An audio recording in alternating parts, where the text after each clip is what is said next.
Good evening. Prime Minister Justin Trudeau announcing massive cuts to Canada's immigration targets today amid significant criticism of how the Liberals' previous increases to immigration levels have impacted housing availability and affordability. Eric Viano joining us live in studio with the latest on this. Eric. Matt, the federal government will reduce the number of new permanent residents to the country by 21% by next year. Trudeau and Immigration Minister Mark Miller says the changes are meant to freeze population growth to address pressures on the housing and labor markets. In the tumultuous times as we emerged from the pandemic, between addressing labor needs and maintaining population growth, we didn't get the balance quite right. The federal government had originally targeted bringing 500,000 new permanent residents in both 2025 and 2026. But Trudeau now says next year's target will be 395,000 new permanent residents, which will continue to fall to 380,000 in 2026 and 365,000 in 2027. With the plan we're announcing today, along with previously announced measures, we're making our immigration system work better.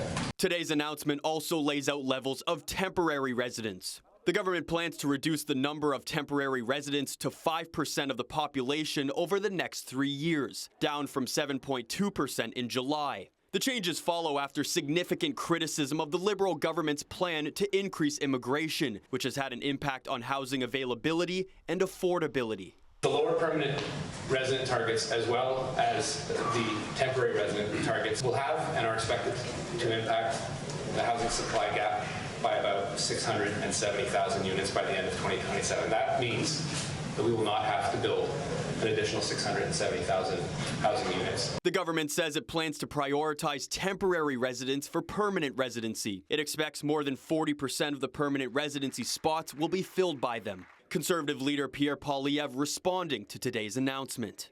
Today's immigration flip-flop is a massive admission of failure by Justin Trudeau, an admission that he's not worth the cost or the corruption. Trudeau has suddenly admitted that radical, uncontrolled immigration and policies related to it are partly to blame for joblessness, housing, and healthcare crises. Ontario's Labour Minister on today's announcement. They've created a problem, they're attempting to fix it. What I do fundamentally disagree with is doing it on the backs of our provincial nominee program, which is Ontario's strongest tool to bring in skilled trades worker, women and men in healthcare professions.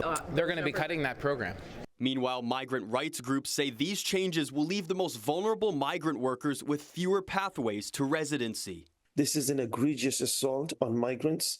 When permanent residency is cut, more people will remain in temporary, exploitable situations or become undocumented and face greater violence and financial stress. Today, Trudeau also pointed the finger at businesses and provinces, saying they have also been a part of the reason why the immigration system got out of control. Far too many corporations have chosen to abuse our temporary measures, exploiting foreign workers while refusing to hire Canadians for a fair wage. Some experts estimate the new changes means population growth will be flat over the next 2 years, taking pressure off home prices and rents, as well as the job market. Back to you.